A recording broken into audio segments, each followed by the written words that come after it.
Hello, my fellow creature enthusiasts. Welcome back to my channel, or if you're new, thanks for joining me. Today, we'll be taking a look at the classic mummy and the newer version of the mummy from the Brendan Fraser movie to compare them and rate their monster designs on our creature scale. Which version of the mummy is your favorite? Let me know in the comments down below. There will be spoilers ahead, so for those of you who haven't seen the films yet, feel free to watch them first, then return to watch this video. First up, we'll take a look at the classic mummy. The classic mummy was first introduced in the 1932 film The Mummy. This iconic movie monster was played by the actor Boris Karloff. The movie starts by showing the audience a bit of writing from the Scroll of Thoth that basically says, "These are the magic words that Isis used to raise Osiris from the dead. Death is just a doorway to new life.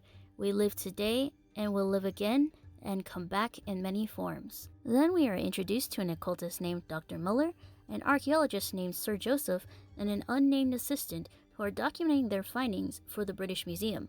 Among their findings is a mummy and a box they found buried with him. They start to examine the mummy and its sarcophagus and notice that he was embalmed alive. Then they discover that his name was Imhotep and that he was a high priest of the Temple of the Sun at Karnak. They start to wonder what could he have done to deserve such a harsh and horrible death. They then notice that on the side of the sarcophagus, the sacred spells that ancient Egyptians usually used to carve into the coffins to protect the souls into their journey to the afterlife were chipped off the coffin. The doctor says that means that Imhotep was sentenced to death in this world and in the next. This finding leads the doctor to suggest that the mummy was killed in that way because he committed sacrilege. Then the assistant suggests they take a look at the box that was buried with him in order to possibly get more answers about the mummy. They then break open the seal on the box and find another box inside of it that's a bit smaller but more ornately decorated. They see an inscription carved onto the top of the lid and realize that it's a curse that says there will be death and eternal punishment for anyone who opens this casket. The doctor advises against opening it, but the other two decide that they don't care about the curse and want to open it anyway. The doctor takes Joseph outside and tells him that although the curse is old, it's still very potent, and says that he thinks the box might contain the legendary Scroll of Thoth that contains the spell that Isis herself used to raise Osiris from the dead, and advises him again not to open the box. But instead of deterring him from opening the box, now knowing that the scroll might be in there, makes him instead more eager to open it and find out for himself. While the two are outside, the assistant is left alone with the box, and soon curiosity gets the better of him, and he ends up opening the box and finding the scroll inside. He then transcribes a bit of the scroll and reads the spell quietly out loud. As soon as the spell is read, the mummy is reanimated, but the assistant is too busy to notice until the mummy comes up beside him and takes the scroll. The assistant screams and ends up having a mental breakdown. The movie then jumps to 10 years later after that incident to the same dig site. Then we are introduced to an archaeologist named Frank, who is the son of the archaeologist Sir Joseph that we saw previously, and we are also introduced to a person named Professor Pearson. From their conversation, we learn that Frank's father refuses to return to Egypt but never explained why to anyone. And we also learn that the assistant ended up in a mental hospital where he was kept until he died shortly after. Their conversation is interrupted by a visit from a mysterious man named Ardith Bey, who gives them a piece of an ancient Egyptian artifact that he says is part of the funerary equipment of the princess Anck-su-namun, who was the daughter of a pharaoh. He tells them that he will show them where to dig for her tomb and takes them there to begin their excavation. The two men are definitely suspicious of Ardith's motives, but they really need a win for the museum, so they ignore their suspicions. They do end up finding her tomb, and the discovery makes headlines, which gets Frank's father to finally return to Egypt to supervise the find. They put the mummy on display in a museum in Cairo. The mysterious Ardith goes to the museum with the Scroll of Thoth to resurrect the princess Anck-su-namun. Meanwhile, we are shown a party going on where we see a woman named Helen who is dancing with a dashing stranger. But in the middle of their dance, Helen goes into a trance and leaves the party and is drawn to go to the museum where Ardith is reciting the spell of resurrection. She arrives at the museum just as Frank and his father are about to leave, and she tries to get in, but they tell her that it's closed. But still in her trance, she keeps telling them she needs to get in. But they refuse and she ends up fainting, so they take her to their home and lay her on their couch to recover. But then they hear her talking in her sleep in ancient Egyptian and saying the name Imhotep. Back at the museum, a guard is doing his rounds and notices a light in the room where the princess is kept, and goes to investigate it. Ardith hears the guard approaching and turns out his light, but the guard ends up finding him and confronts him, but Ardith retaliates and kills the guard off screen. Meanwhile, back at Frank and his father's house, Helen has woken up and can't remember anything about how she got there. Helen has been staying with Dr. Muller and his wife, so he goes to their house to find her. Joseph tells him that he needs to talk to him about something she said before he arrived, so he takes him into his study to discuss it in private. Once inside, he starts telling the doctor that Helen said something in ancient Egyptian about Imhotep. Dr. Muller is taken aback by that and thinks for a moment, and then he asks him what was that Ardith guy doing in the museum, and then Joseph tells him that he was looking at the mummy right at closing time. Then suddenly the phone rings and the caller on the phone informs him that the museum guard was found dead in the room where the mummy princess is kept, so he heads there with the doctor to find out what happened. When they get there, the police tell him that the guard looks like he died of shock because there's no cause of death that they can see, and they show him a scroll that they found in the dead man's hand, and they tell him that their theory is that they think a thief tried to steal the scroll and that the guard must have taken it back, and so the thief killed him. Then they ask to see the scroll and realize that it's the scroll of Thoth. They then both return to Joseph's house and walk in on Helen and Frank kissing. They interrupt them and the doctor tells Frank to go into the study with his father since they need to talk, and then he tells Helen that he will take her home after they're done talking. Once inside the study, the doctor tells him that Imhotep was actually alive when the mummy in the museum was a Vestal virgin in the temple where he was the high priest. The doctor then asks Joseph what happened to the mummy Imhotep that they found 10 years ago and the scroll, and he says that he thinks that they were stolen, and then he asks him if that's really what he thinks happened, and then he tells him that he's not sure. At the entrance of the house, the butler opens the door to see Ardith is there and lets him in. Ardith then looks him in the eyes intensely and chants a spell in ancient Egyptian, and then the butler goes down on his knees and puts his head against the ring on Ardith's hand, signifying becoming his servant. Back in the living room, where Helen is resting, Ardith walks in and watches her just laying there for a moment until she wakes up and he introduces himself to her and she does the same, and tells her that he's there to see Sir Joseph. So she tells him he's in a conference in his study, but that he could wait in the living room with her. Meanwhile, in the study, the doctor is trying to convince Joseph to burn the scroll, but he says that he can't because it's the museum's property. Frank notices someone is talking to Helen, and so he takes a peek through the door to see who it is and sees that it's Ardith. So he tells the other two men, and they realize that he probably came for the scroll, so they lock it up in their safe and go out to greet him. When they enter, they see Ardith and Helen standing face to face, kind of close, staring at each other intently. The doctor notices that Helen seems drawn to him and tells her that it's time for her to go home now, and asks Frank to take her, but she doesn't want to leave, but after much insistence from the doctor, she agrees, but tells Ardith that they will have to meet again sometime, and he agrees. After Helen leaves with Frank, the doctor shows Ardith a transcription of the scroll and also shows him a picture of the mummy Imhotep, and tells him that both the scroll and the mummy were presumed to be stolen 10 years ago. Ardith says that's interesting, but tells him he doesn't understand why he's showing him those things. And then the doctor asks him, do you think it's possible that the mummy wasn't stolen but was restored back to some kind of life by the spell from the scroll? Ardith doesn't answer the question, but instead says that the scroll is his property and that he bought it from a dealer and that he knows it's in the house. He then starts trying to cast a spell on Joseph, but the doctor interrupts him and tells him that they planned ahead because they knew he would come for the scroll. So they put the scroll in safe hands, but that the moment any harm comes to any of them, that the scroll will be destroyed. Ardith then tells the doctor that being a person who has studied the ancient arts, he should know better and should know that he can't hurt him, so he has no choice but to give him the scroll or die. Then he tells him to give it to the butler since he's now his servant. The doctor then tells him that he wishes he could tear him to pieces, but then fortunately he knows that he can't because Ardith's powers are too strong. Ardith then smiles at him and leaves.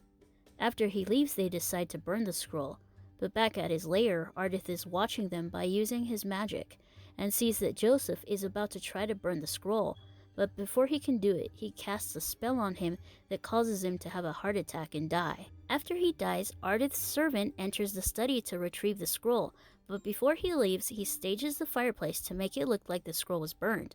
Later on, the doctor and Frank go to Joseph's study to check to see if his father succeeded in destroying the scroll before he died, and are fooled by the staged scene. The doctor then shows Frank the charm of Isis and tells him it's the Egyptian symbol of life and that he meant to give it to his father. And then Frank tells him that it wouldn't have done him any good because his father died of natural causes and that's all there was to it. The doctor points out that the butler is missing, and then Frank tells him that he probably just got scared and that he's sure he'll be back. He tells the doctor that he doesn't believe that Ardith is a mummy brought back to life because it was that idea and the horror of it that killed his father. The doctor then points out that the museum guard also suspiciously died of natural causes. He then tells Frank that he needs his help and that he noticed that he likes Helen and that Helen likes him back. Frank then asks if he really thinks he has a chance with her, and he said yes, but that he's afraid for her and asks him to go with him to check on her, and tells him to call her first to tell her not to leave her hotel room. While he's making the call, the doctor gets an envelope and fills it with ashes from the fireplace where the scroll was burned. On their way to Helen's, the doctor examines the ashes more closely and realizes that the scroll was not burned because the ashes are from a burned newspaper. So he gives Frank the Isis charm and tells him to wear it for protection. Helen ends up leaving to go see Ardith before they arrive. Once at his house, he puts her in a trance and has her look into the water pool and shows her their past by using his magic. Through the water pool, she is shown that he was by her side when she died, and then that her father the pharaoh had a tomb built for her and laid her to rest in it, but that Imhotep could not live without her, so he stole the scroll of Thoth, which angered the gods, and tried to revive her with the spell. But in the middle of casting it, he was caught and the pharaoh sentenced him to be embalmed alive and buried in an unmarked grave with the scroll for committing the unholy act, so that no one else would be able to do what he did. After he finishes showing her that, he awakens her from her trance and then she leaves. When she returns to her hotel room, Frank is already inside waiting. But when he asks her where she was, she can't remember. Then she tells Frank that she feels like there's someone else inside of her trying to fight to get out that isn't her, and that she keeps feeling a strong pull to go see Ardith, but she doesn't want to go to him. She tells Frank that she's scared and asks him to save her, and he tells her that he loves her and that he will protect her. She keeps resisting Ardith's pull with the help of Frank and the doctor, but the more she resists, the weaker she gets physically. Both men try to find Ardith so they can stop him, but they can't find him. Then the doctor says they have no choice but to let her go to him so that they can follow her and find him. She ends up going to him, and she's dressed in the clothes Anaxinamun wore in the past, and Anaxinamun has taken over Helen's body, and talks with Imhotep about them finally being able to be together, but he says they can't be together yet because she's still stuck in a mortal body, and he tells her he wants to make her into a living mummy just like him, so that they can be together for eternity. But unfortunately for him, she says no, that she doesn't want to be a living mummy, but she wants to actually be alive and stay in her current young body. But he tells her no, she can't, because someone else's soul inhabits that body. He tells her that he suffered a lot for her and went through a lot for her, and that his love for her has persisted over the centuries, so the least she can do is endure the pain of the embalming ceremony for a bit until she dies and both souls leave the body and he brings hers back.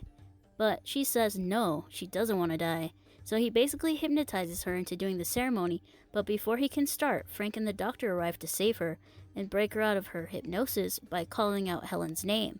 Imhotep is distracted by them, and while he's busy, Anaxinamun turns to the statue of Isis and prays for her to save her, and so the goddess does, and her statue moves and burns the scroll, which ends up saving her and destroying Imhotep by turning him into a pile of bones. Then Anaxinamun goes back to being dormant inside of Helen, and then Helen and Frank exchange I love yous and hug each other tightly, and then the movie ends. Now let's jump into the newer version of The Mummy from the film starring Brendan Fraser. The Mummy was released in 1999, and the honor of playing the role of the iconic monster in this film went to Arnold Vosloo. The movie opens on the ancient Egyptian city of Thebes. Then the narrator introduces us to the pharaoh, King Seti I, and he explains that Thebes is the land of the living. Next up, we meet Imhotep, the pharaoh's high priest that lives in Thebes, and we're told that he's the keeper of the dead. We are also introduced to Anaxinamun, who the narrator says was born in Thebes and was the pharaoh's mistress, and that no other man was allowed to touch her, but that for the love shared between her and Imhotep, they were willing to risk their lives. The pharaoh arrives at the temple and sees Anaxinamun standing there looking suspicious, leaning on a cat statue, and then looks at her shoulder and notices that her body paint is smudged there. So he points at it and asks her who touched her. She looks down at her shoulder and realizes that she's been caught with her hand in the cookie jar. Then Imhotep comes up behind him and steals his sword. The king turns around and is surprised to see that it's his trusted priest who has betrayed him. Since his back is turned to Anaxinamun, she takes advantage of the opportunity to start stabbing him to death. Then Imhotep joins in on the murder. Meanwhile, the other temple priests notice the commotion and turn in the direction of the struggle happening, but then their attention is turned towards the door, where the pharaoh's bodyguards are trying to break in to rescue their king. Imhotep and Anaxinamun hear them coming, and she tells him to go and save himself, but he refuses, so she tells him to go because he's the only one who can bring her back to life. But he still refuses to leave her, so his priests grab him and drag him away, and as they take him, he tells her that he will bring her back to life. The bodyguards reach her and see that their king is dead on the floor, but before they can do anything or even react, she kills herself by stabbing herself in the abdomen. The narrator then tells us that to bring her back to life, Imhotep and his priests stole her body from her crypt. Then they rode through the desert and took her corpse to the city of the dead called Hamunaptra, which was the burial site for the sons of pharaohs and the wealth of Egypt. Imhotep went deep into the city and risked angering the gods for the woman he loved. He took the Book of the Dead from its resting place to resurrect her. Her soul had been sent to the underworld and her organs were removed and placed in 5 sacred jars. He was able to bring her soul back from the underworld, but the pharaoh's bodyguards had followed them and were able to stop them before he could complete the ritual, so her soul went back to the underworld. Imhotep's priests were punished by being mummified alive, and Imhotep himself was punished to endure the worst ancient curse of them all. In fact, it was so horrible, he had the unfortunate honor of being the first person to receive it. He was mummified alive and put into a sarcophagus. Then they filled it with live flesh-eating scarab beetles. After that, they used a key to lock him into his coffin, and then put that coffin into another coffin, and used that key again to lock that coffin too.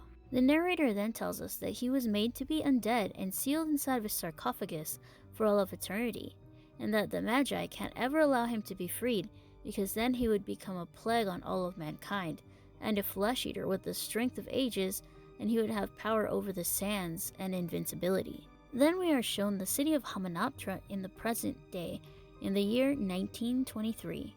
The narrator then tells us that for 3,000 years, men and their armies have fought over the land, not knowing that evil lives underneath it. Then we are shown 2 factions fighting over the land. Then the narrator says that he and his group are called the Magi, and that they are descendants from the pharaoh's bodyguards. For over 3,000 years, he and other members of the Magi have kept watch over Imhotep, making sure he wasn't discovered. We're shown that the war is raging on, and we see that one group is on horseback, and is starting to overtake the other one that's on foot, and they start closing in and forcing them into a close combat situation. We then see a man named Rick O'Connell starting to retreat towards the ruins of the ancient city, and runs to a building with a stone door. On his way there, one of his fellow soldiers named Benny closes the door on him and he's forced to run for his life as the enemies continue to chase after him. He eventually runs into a spot where a big part of an Anubis statue is sticking up out of the sand. The enemies have caught up with him and he's basically cornered there and closes his eyes to accept his fate, but then something odd happens. Suddenly their horses get spooked, so they just leave and Rick is surprised, but then he gets attacked by the sand and sees a face appear in the sand. He gets spooked and runs away from that area into the desert. He notices the Magi watching him from the top of a cliff, but continues into the desert. The Magi are satisfied that the mummy wasn't discovered, and they discuss killing Rick, but decide not to waste any effort on him because they think the desert will kill him. After that, we're taken to Cairo 3 years after what we saw previously. We are then shown a library in a museum where we meet Evelyn, who works there as a librarian. We see her standing on a ladder putting the books in their proper places on the shelves, but then she tries to reach over to place one on the shelf behind her, but she can't reach and ends up losing her balance, which knocks over the bookcase and causes a domino effect that ends up knocking over all the bookcases. The curator of the museum, named Dr. Terrence, then enters the library and sees the disaster and gets angry and tells her to fix it no matter how long it takes. After the curator leaves, she hears a noise coming from the mummy exhibit at the museum, and goes in to investigate. She looks around and hears the sound coming from an open sarcophagus, and as she gets closer, the mummy suddenly sits up and scares her. The next thing she hears is laughter coming from inside, and she sees it's her older brother Jonathan. She gets angry at him for disrespecting the dead and for pulling a stunt like that in the first place that could have cost her the job she has, since she's already on thin ice with the curator. She tells him to get out of the coffin and says she doesn't want him ruining her career like he ruined his own. He tells her that his career is actually on a high note, but she doesn't believe him. She tells him that she's not in the mood for his antics because she's already having a bad day so far, since she made a mess in the library and then the Benbridge scholars have rejected her application for Egyptology because she doesn't have enough field experience. Her brother sympathizes and tells her that she will always have him, and tries to cheer her up by showing her a new artifact that he says he found during a dig in Thebes. She's intrigued by it and thinks it's a box, so she opens it, and in it is a map that's almost 3,000 years old that shows the location of Hamunaptra. She then shows it to the curator, but he doesn't believe in the stories of Hamunaptra being real and full of treasure. He says it's just a myth.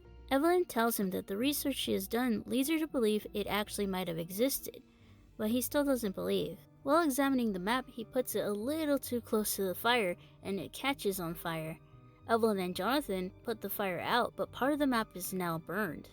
The curator tells them that it's probably for the best, since many people have wasted their lives trying to find it, but no one has ever found it or ever made it back alive. Next we see Evelyn and Jonathan visiting a prison, being led in by the warden. Then we hear Evelyn talking to her brother, and she's saying how he lied to her, and he says that he lies to everybody, and that he actually got the box that he showed her from pickpocketing a guy at a bar that's now in prison there. They go see him, and it's revealed that the prisoner is Rick.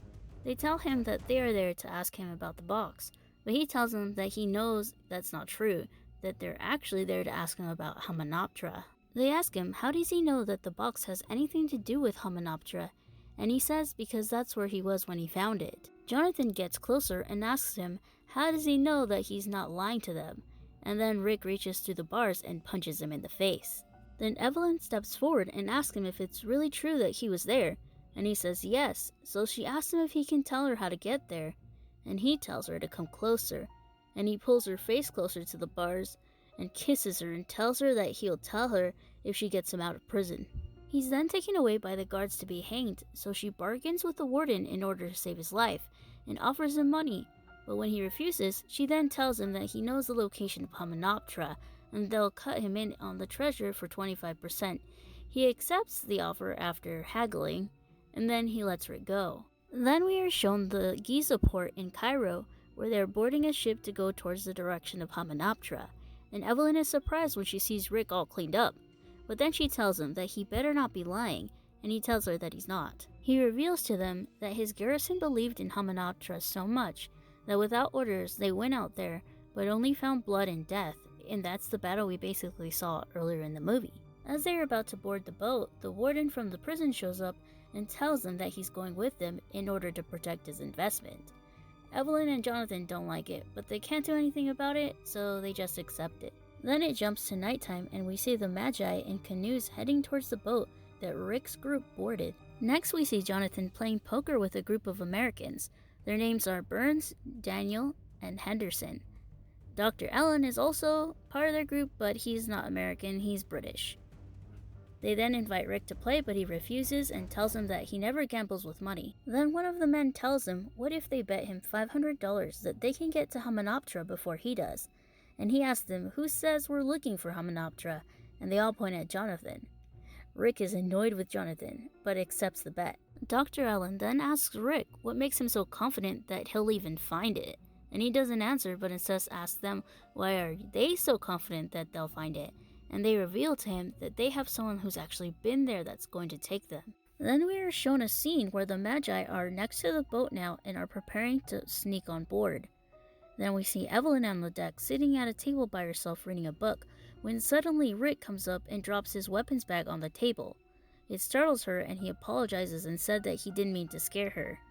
Then he opens his weapon bag to check his weapons, and she asks him why he has so many since it's not like they're going to war, and he tells him that there's something out there and that he believes it's evil. because Hamnautra is considered to be cursed. Evelyn says she doesn't believe in curses and fairy tales, she only believes in what she can see. Then Evelyn goes to pet a camel.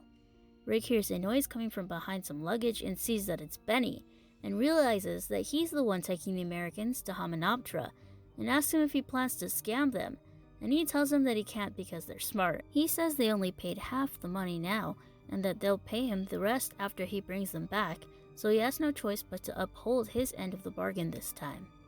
Benny asks Rick why he's going back to Hamunaptra if he didn't really believe in it in the first place, and he tells him that it's because Evelyn saved his life, so he wants to help her get there. Then he throws Benny overboard as a bit of revenge for what he did to him earlier in the movie. Rick continues checking his weapons, but then he notices wet footprints on the deck, so he follows them and they lead to Evelyn's room, where one of the Magi is threatening her to tell him where the map and key are. She does tell him where the map is, but she doesn't know anything about a key. Then Rick enters the room and saves her from the man, and then more of the Magi come to stop them. They set the boat on fire and have a shootout with Rick and the Americans, but because of the fire they have to take all the stuff that they can and jump off the boat. They manage to save the camels and horses by having them also jump into the water and swim to the shore. Benny's group ends up on one side of the river with all the horses and camels, and Rick's group ends up on the other side of the river without any of the animals, but Rick points out that they're at least on the right side of the river, while the other group is on the wrong side. Then they go to a little town to buy some camels and get Evelyn some clothes. Then they head out into the desert and follow Rick to Hamunaptra. Later on they run into Benny's group and they remind them about the bet, and they wait and watch the sunrise on the horizon, because it will show them the way to Hamunaptra. They see it appear in the distance up ahead and then start racing each other to get there first, and in the end Rick's group wins. Then each group goes to a different spot to dig. Rick's group goes to look under a big statue of Anubis, and when they enter, they find themselves in a room that was used to make mummies. Then they go down a corridor and find the legs of Anubis, and want to start digging to find the secret compartment, but Benny's group shows up and wants to dig there too. So Rick's group goes somewhere else to dig, and they end up going underneath the statue's feet and try to dig from underneath where Benny's group is so they can steal the cool finds from right under them. Meanwhile, the warden wanders off and gets attacked by a flesh-eating scarab beetle that kills him. Back at the feet of the statue, Benny's group is trying to pry open a compartment they found, but Dr. Allen tells them it could be booby-trapped, so instead that they should have their diggers open it. But as soon as they open it, highly compressed salt acid comes out and melts the flesh right off their faces. While that's happening, a sarcophagus falls down in front of Rick's group from under the statue. They try to figure out who the person could be, but it doesn't say what his name is. Then they notice that it has a lock on it and figure out that the thing that they had the whole time with them wasn't a box, but instead it was a key. So they check to see if the key fits, and it does. Night is about to fall, so they make camp for the night outside a short distance from the Americans. But then the Magi come and attack their camps and kill several of their workers and tell them that they will give them 1 day to leave or die. And then the Magi retreat. The next day, the Americans find an ornate box with a curse carved into the lid that basically says, whoever opens this chest will die and the undead one will carry out the curse and use you to regenerate himself, and once regenerated, he will be a plague on the earth. They don't believe in the curse, so they open it and are disappointed to find just a book. But not just any book, the Book of the Dead is inside of it. And Dr. Allen is happy that they found the book, but the Americans complain that a book is not treasure. Out of frustration, one of the men kicks the side of the box and accidentally opens a secret compartment on the side that contains ornately decorated jars, and they each take one. Underneath them, Rick's group has opened up the coffin to reveal a mummy that still looks like it's decomposing, and then they take a look at the coffin lid and see that he was buried alive. Later that night, at the camp, Evelyn sees that Dr. Allen has found the Book of the Dead, but he can't open it because he needs the key. Once he falls asleep, she takes the book from him and opens it with the key they have, and then she reads from the book, which suddenly reanimates the mummy they found, and he causes a swarm of locusts to appear and attack them, so they run for cover inside of the ruins. As they run through the corridors, Burns trips and drops his glasses and asks for help in looking for them, but instead of helping him, everyone runs past him, and Benny ends up stepping on his glasses and breaking them as he runs by. He can't really see without his glasses, so he's using his hands to touch the wall to try to find his way to his friends, But as he's walking along, he's being hunted by the mummy. In another corridor, Rick's group encounters the scarab beetles, and they avoid them by jumping onto platforms as they wait for them to pass them by. But then Evelyn falls through a secret door and ends up where Burns is, and sees him facing away from her. But then when he turns around, she screams in horror as she sees that his eyes and tongue are missing. And then the mummy appears and calls Evelyn a Nux in a moon. Then we see the Americans and some of their workers run into the room Rick and Jonathan are in, and then they tell them to run, and then we see that they're being chased by scarab beetles. But sadly, one of the workers trips and gets swarmed by them, and then they devour him very quickly and leave behind his bones, and continue to chase after the rest of them. But then they find Evelyn with the mummy, and Rick shoots it and then grabs Evelyn's hand and runs with her back outside. On their way outside, they end up running into the Magi, who saved Burns before the mummy can complete the curse on him. The mummy then finds Benny and makes him his servant. The Americans and Rick's group head to Fort Byron in Cairo. Then Rick and Jonathan have a drink at the bar, and then we meet Winston, an older guy that is in the Royal Air Force, and he tells them how he wishes he went down in a blaze of glory, just like his fellow airmen did, and then he leaves. Henderson and Daniels join him at the bar and tell him that they are packed to leave already, but that sadly they won't be able to leave until the next day. Then we see Burns in his room, with bandages over where his eyes used to be, and he has two guests, Benny and the mummy that Benny tells him is named Prince Imhotep.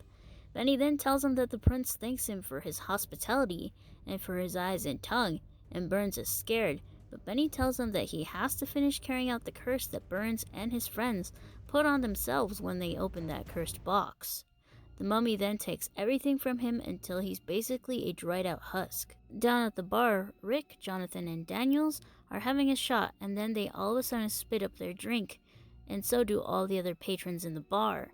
Then the three men realize that the water in the fountain has turned red, and that the drinks taste like blood. Then Jonathan says it's one of the 10 plagues of Egypt, and Rick tells him that the mummy must be there. Rick goes to find Evelyn, and they both see flaming meteorites falling from the sky, causing destruction. Then they run into Benny, and Rick knows that he's working for the mummy, but Benny runs away and they hear the mummy in Burns' room. So they go there to see what's happening, but when they get there they see Burns is dead and that the mummy is regenerating a bit more. The mummy thanks Evelyn for freeing him and tries to kiss her, but then her cat steps on some piano keys and he gets scared of the cat and runs away. They then go to the museum to seek help from the curator, but when they walk in, they see the curator with the leader of the Magi, and then the curator tells them that he is also one of the Magi. Evelyn asks him why the mummy likes her, and they tell him that it's because he wants to bring his dead girlfriend back to life, and that the mummy has chosen her to be his human sacrifice. They then go back to the hotel, and Rick locks Evelyn in her room and has Henderson and Daniels guard her while he and Jonathan go to find Dr. Allen. The mummy is already hunting Dr. Allen, and he kills him and takes the Book of the Dead from him. The mummy continues to unleash the plagues of Egypt. Then he goes after Henderson, who is guarding Evelyn, so he kills him just like he did with Burns and enters Evelyn's room through the keyhole by turning into a pile of sand and then coming back together after. He then approaches the sleeping Evelyn and kisses her. Then she wakes up and tries to get away from him, but then Rick and her brother bust in through the door holding the cat to save her, since he still fears cats. And then the mummy is scared and runs away in a cloud of sand. Then they head back to the museum to see if they can figure out where to find the golden book of Amun-Ra that's supposed to be the opposite of the Book of the Dead. But then Imhotep's minions try to capture them, but they only manage to capture Daniels. Imhotep then drains the life out of him and becomes fully regenerated. Imhotep then gets Evelyn to go with him in order for her friends to be spared, but he lied and told his minions to kill them instead. But they manage to escape and go enlist the help of the Royal Air Force pilot Winston. And he flies them in his plane to go to Hamunaptra to save Evelyn, but Imhotep notices them and attacks them with a sand wall. Then Evelyn kisses him to distract him from being able to finish killing them. The plane crashes and Winston dies, but Rick, Jonathan, and Ardeth, the Magi leader, survive and they continue onward to save Evelyn. Imhotep has noticed that the three men are now inside the building and send his mummy priest to go kill them. The men enter the building and eventually find themselves in the huge room filled with treasure and can't believe their eyes, but they continue to walk past it in order to stop Imhotep. But as they keep going, mummies start to pop out of the ground and come from all directions and try to keep them from advancing. The men fight with the mummies and make their way to the statue of Horus to find the golden book. They do end up finding the book, but are getting overwhelmed by mummies, so Ardith decides to hold them back as long as he can and tells them to go save Evelyn and kill Imhotep. While all that is happening, Imhotep is performing the ritual to bring his girlfriend back to life. Anck-su-namun's soul returns to her mummified body, and she's reanimated, but in order to complete the ritual, he needs to sacrifice Evelyn, but they stop him before he can, so Anck-su-namun tries to kill Evelyn herself to complete the ritual. But she's saved by the mummies that her brother summoned using a spell from the Golden Book. Jonathan orders the mummies to kill Anck-su-namun. After she dies again, Imhotep is angry and tries to kill them, but Evelyn uses the key to open the Golden Book and chants a spell that turns Imhotep into a mortal. Then Rick stabs him in the abdomen, and he steps into the pool of underworld souls, and turns back into a mummy and then sinks below the surface. During the whole ordeal, Benny has been filling bags up with treasure, and he's been loading them up onto a camel. The camel looks happy. I'm sure he's thinking he's gonna be one rich camel. On his last trip back from the treasure room, Benny is tired of carrying the heavy bags, so he sees something sticking out of the wall and decides to hang the bag on it so that he can take a break. But the thing sticking out of the wall is a lever, and once he hangs the bag on it, the weight of the bag pulls down the lever and causes the walls in the building to start to close. So Rick's group starts running to escape the place before they're trapped inside. Benny also starts to drag the treasure bag behind him, but realizes that he won't make it out if he holds onto it. So he leaves it behind, but unfortunately for him, he doesn't make it out, and is trapped instead inside of the dark treasure room surrounded by flesh-eating scarab beetles. Rick's group makes it out, but Hamanatra's falling apart and is sinking into the sand, so they have to run a little further away to get to safety. And the camels also make a break for it and meet up with the rest of their camel friends that are sitting in the distance. Rick's group makes it to the camel group, and they just watch the place sink from the distance. As they're watching, they're startled by Ardith, and they're glad to see that he's still alive, and they thank him for helping them, and he thanks them for their help too. Then he leaves. Evelyn and Rick kiss passionately. Then the three of them get on camels and ride off into the direction of the sunrise, with the treasure that Benny loaded up earlier, but they aren't aware of it yet. And then the movie ends. Thank you for watching. I hope you enjoyed the video. If you did, please feel free to smack that like and subscribe button and click on that notification bell so you can be notified when I post new videos. You can also follow me on Instagram. The link is in the description box below. Also, if you'd like to watch the movies I talked about today and enjoy them for yourselves, I have links down below in the description box to where you can buy or rent them. As a disclaimer, the links are affiliate links, so if you use them to buy or rent any of the movies, or to buy anything in general, using my links will earn a small commission from it at no extra cost to you. This has been the Creature Junkie. Farewell for now, my dear friends, and I hope to see you in my next video.